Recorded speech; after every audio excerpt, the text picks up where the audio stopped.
What if I told you that some of heavy metal's loudest voices and wildest rebels were hiding a painful secret behind all the chaos, fame, and thunder? They lived fast, broke every rule, and defined a generation, but their endings came quietly, taken by a disease the world once feared to even speak of. These were the rock gods who set the stage on fire, only to be silenced far too soon. From powerful frontmen who once ruled arenas, to guitarists whose riffs still echo through time, their final battles were fought away from the spotlight. Let's uncover the untold stories of heavy metal stars who died of AIDS. Freddie Mercury. Freddie Mercury wasn't just a singer. He was a storm that changed the sound of rock forever. With his powerful voice, dazzling charisma, and unmatched stage energy, he turned Queen into one of the greatest bands to ever walk the earth. Songs like Bohemian Rhapsody, We Are the Champions, and Somebody to Love weren't just hits, they were cultural earthquakes that made people feel larger than life. Freddie had everything: fame, fortune, and a voice that could shake the sky. But behind the confident grin and glittering costumes, he was hiding a secret that would eventually take him away too soon. By the mid-'80s, fans started noticing Freddie looked thinner, weaker, and more withdrawn. Rumors spread, but he stayed silent, refusing to let pity replace admiration. He kept performing, kept recording, and poured his pain into his music. He lived life with unmatched grace even as AIDS, a disease surrounded by fear and misunderstanding, quietly took its toll on him. At that time, AIDS was spoken about in whispers, often tied to stigma and shame. But Freddie refused to let that define him. In November 1991, just one day after publicly confirming his diagnosis, Freddie Mercury passed away. The news hit like an explosion. Millions of fans were devastated, not only because they lost a legend, but because they realized how long he had carried that secret burden alone. His death forced the world to face the reality of AIDS not as a distant disease, but as a tragedy that could touch anyone, even the brightest of stars. Freddie's courage gave a voice to those who were silenced, and his legacy continues to inspire people to live boldly, love freely, and never hide their truth. His music never faded, it became eternal. Paul Balof. Paul Balof was thrash metal in human form, wild, reckless, and unstoppable. As the fiery frontman of Exodus, his raw energy and gravel-throated roar gave life to a new sound that would shape the future of heavy music. When he took the stage, chaos followed. He didn't just sing, he attacked every word with passion and anger, turning concerts into war zones of head-banging fans. Songs like Bonded by Blood became underground anthems, and Balof's name became synonymous with raw, untamed metal spirit. But beneath all that rage and rebellion was a man quietly struggling against something darker than anyone imagined. In the late 80s, when the AIDS crisis was at its height, being diagnosed was like receiving a silent death sentence. It was an era when the disease carried shame and fear, especially in the macho, hard-edged world of metal. Paul never spoke publicly about his illness.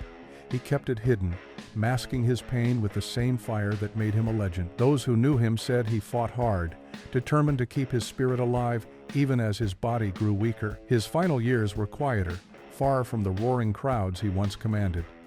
By the time his condition worsened, most fans didn't know he was ill. When news of his passing surfaced, the metal community was stunned. The man who once seemed invincible had fallen to something no guitar riff could drown out. It was a painful reminder that even the loudest voices could fade in silence. Paul's death was a wake-up call for many who realized how many artists had been lost to AIDS without the world ever knowing their struggle. His legacy lives on through every mosh pit, every scream, and every fan who still cranks up, bonded by blood, and feels that same furious spirit. Tom Fogerty. Tom Fogerty may not have been a metal frontman, but his influence reached deep into the roots of hard rock and heavy metal. As the rhythm guitarist of Creedence Clearwater Revival, his sharp riffs and steady drive helped shape a sound that inspired countless rock and metal bands that followed. Songs like Proud Mary, Bad Moon Rising, and Fortunate Son echoed with rebellion and grit, the same spirit that later fueled the rise of metal. Tom was the quiet one in the band, often standing in the shadow of his brother John, but his contribution to music was undeniable. His playing carried a raw honesty that fans could feel deep in their bones. After the band split in the early 70s, Tom pursued a solo career, trying to carve out his own identity away from Creedence's shadow.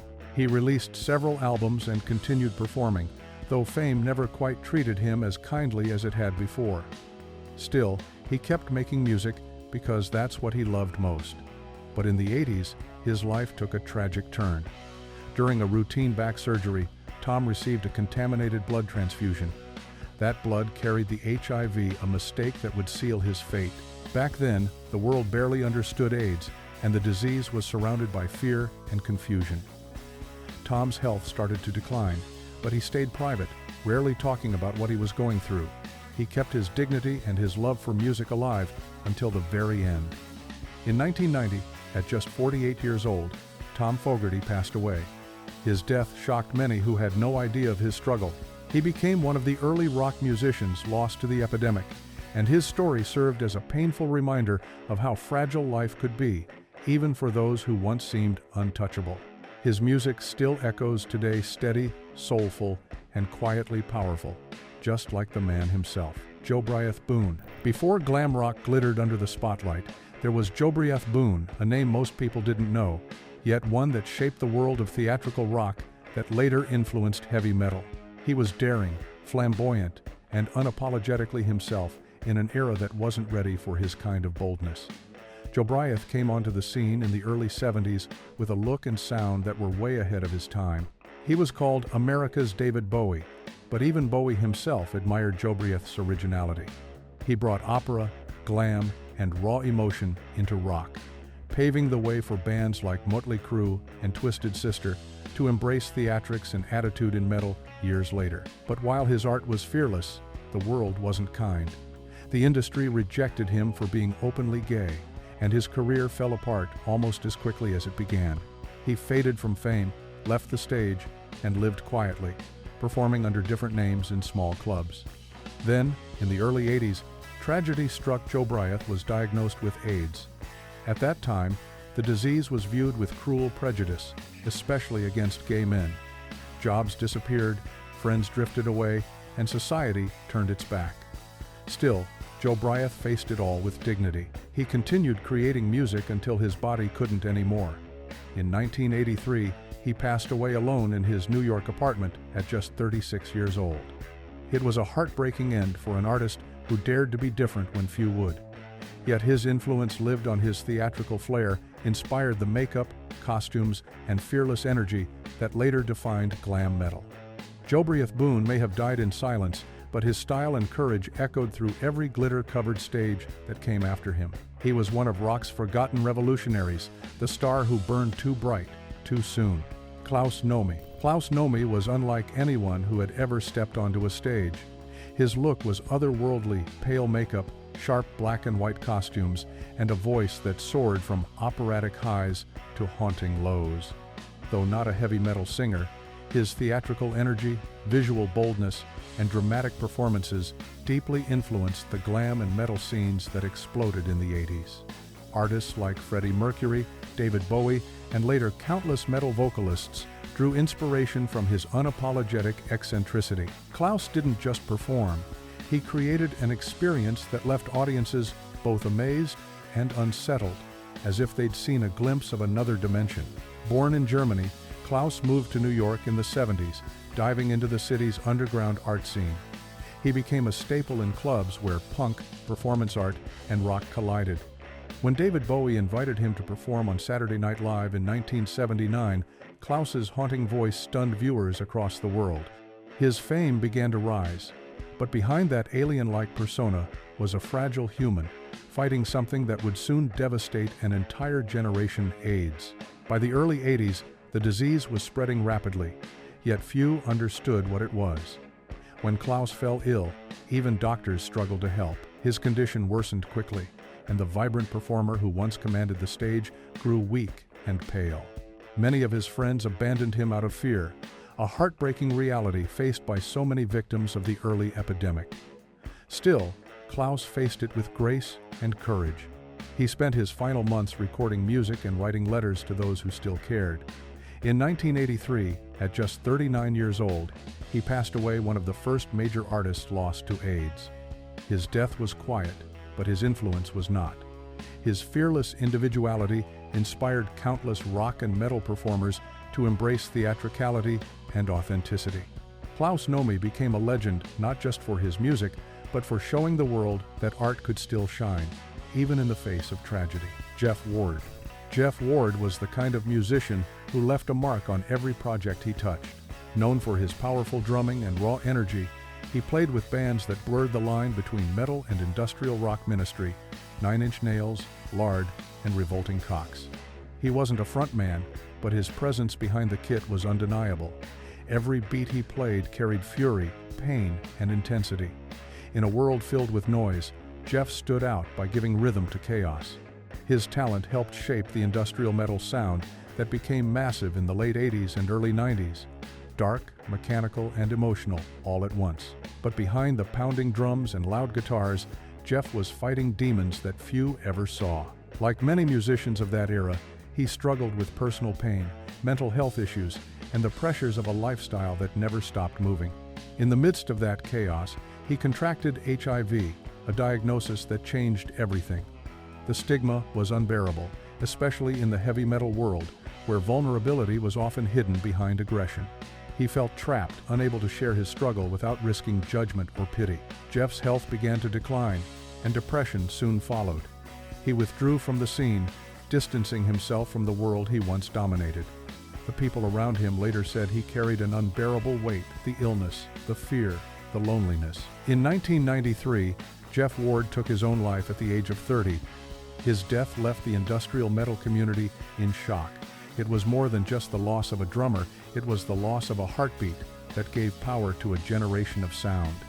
His story reflected the silent pain many artists faced during that dark era, when AIDS and mental illness were both misunderstood and stigmatized. Jeff's name might not be shouted from every stage, but his drumming still echoes in the foundations of industrial and heavy metal music, raw, relentless, and unforgettable. Pete Burns. Pete Burns was a walking explosion of style, attitude, and rebellion. With his fierce voice, flamboyant look, and unapologetic personality, he shattered every rule of what a rock star was supposed to be. As the frontman of Dead or Alive, he became a global icon with the hit "You Spin Me Round Like a Record," a song that still plays across generations. But behind the glam and glitter, Pete was more than just a pop figure. He carried the same wild energy and theatrical flair that deeply influenced the glam metal movement of the 80s.